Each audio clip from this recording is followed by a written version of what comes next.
There we go. Today I've been thinking about a conversation I had yesterday with a friend and client, Stacy,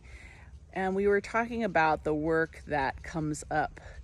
in my sessions with multi-generational trauma, and what I often call it is spiritual genetic inheritance. Some of it we know because we know stories that have been told about our family's history, but a lot of it we don't know. A lot of these patterns that are passed down to help us survive for sometimes hundreds of years, if not just a few generations, eventually come to haunt us because they aren't our experiences, so they're hard to figure out when we find ourselves in a pattern, because it's not coming from our direct experience or something that our parents experienced, and it's been with our spiritual DNA for much longer. So I thought I'd bring it up because sometimes when we're looking at ourselves and trying to figure out what it is that is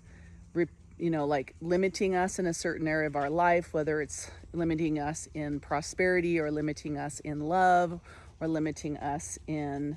a sense of, being able to rely on those around us, whatever the topic is, those patterns might exist long before you were even born. They could be a choice that your great grandparent made to navigate a challenging situation in their life, a survival decision, or a checkout pattern, to not feel as much, not have to deal as much. So there's just so many possibilities that go beyond our personal points of reference. And so it can be really important to notice that if you're really getting stuck in an area and you can't seem to break through, and you've done therapy and you've done all these things to heal yourself and you still find yourself up against a certain pattern, it is really possible that there is what I call spiritual genetic inheritance, or a multi-generational pattern at work in the scenario. So when that happens for me in a reading, and I'm looking at a client that has a multi-generational or pattern, I always look at when it started, and I try to I go back and I'm going, okay, grandparent, great grandparent, is it male, female? Which side of the family line is it going up in that family tree? And then when I get back there, I look at the story, what was the decision? What was the point that this pattern was put into play?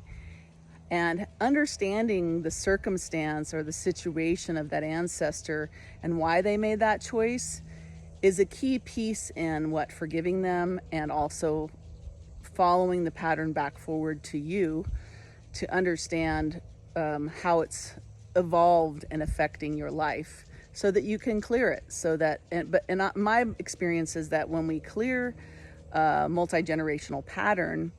we actually need to break the pattern to end that pattern so that it doesn't recreate itself. Because a pattern like that, even if we feel like we cleared it through psychotherapy, through energy work, through whatever, can recreate itself because it's part of a larger pattern that's multi-generational, and maybe even goes downline into the future generations. So that's what I thought I'd share this Tune In Tuesday. We always can, I believe we can actually not just heal ourselves when we do this kind of work, but we can actually heal our deceased loved ones who have created karma from what they left us in their inheritance, in their legacy. So hope you have a healing day.